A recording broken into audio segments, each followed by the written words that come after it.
জানো তো আসলে কি বলবো, তোমার হাত ধরলে আমার না একটা অদ্ভুত ভালো লাগা তৈরি হয়, একটা অদ্ভুত সেফ ফিলিং হয় আমার মধ্যে। আমি একটা অদ্ভুত শান্তি পাই,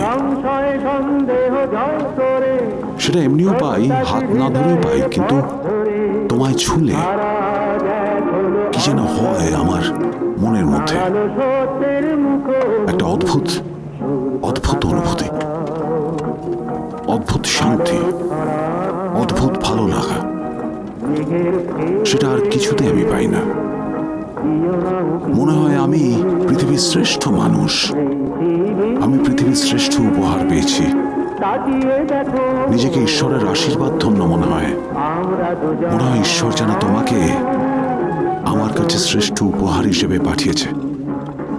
অবশ্য তোমার যদি আপত্তি থাকে তাহলে আমি হাতটা সরিয়ে নিচ্ছি।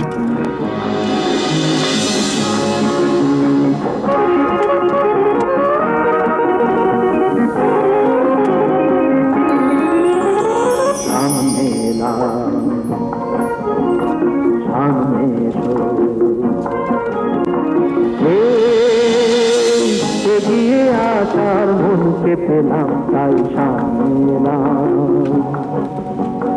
সব বাধা বন্ধন ডাক সরে, সব কিছু ডাক পিছে থাক পড়ে, সব বাধা বন্ধন ডাক সরে, সব কিছু ডাক পিছে থাক পড়ে, দুরন্ত স্বপ্নের পথ ধরে জীবনে নিল পারা হাজার ঝুঁকি, সূর্য তাকা আলো ছড়া মেঘের ফাঁকে।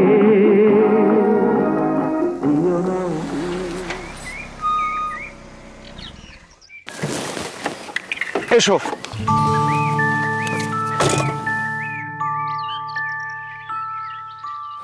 এই নাও তোমার গ্রাম। হ্যাঁ, যেখানে খুশি তুমি ক্যামেরা রেখে ছবি তোলো, যেখানে ক্যামেরা রাখবে সেখানেই তোমার সাবজেক্ট। দাঁড়াও দাঁড়াও, আগে মন ভরে দেখি। মনে হচ্ছে কতদিন পর যেন এরকম খোলা আকাশের নিচে এসেছে। আগে বলো এই গ্রামটা কেমন? এরকম সুন্দর সবুজ গ্রাম আগে দেখেছো? দুর্দান্ত, খুব ভালো। যত পারো ছবি তুলে নাও। এখানে একটা রিসোর্টও আছে, তোমাকে তো একটু ফ্রেশ হতে হবে, একটা রুম বুক করে রেখেছি সেখানে। আর দুপুরের খাবারের অ্যারেঞ্জমেন্টটাও ওখানেই করা হয়েছে, ওরা সব রান্না বান্না করে রাখবে। এত কিছু তুমি কখন করলে? আমি কিছু করিনি তো, এগুলো সব ছিল। যেমন এই গ্রামটা আগে দেখেছিল, আমি শুধু নিয়ে এসেছি। আর রিসোর্টটা সেটাও আমি তৈরি করিনি। আর এই রিসোর্টে যারা কাজ টাজ করছে, রান্না বান্না করছে, তাদেরকে রিসোর্টের মালিক হায়ার করেছে, সেখানেও আমার কিছু করার নেই।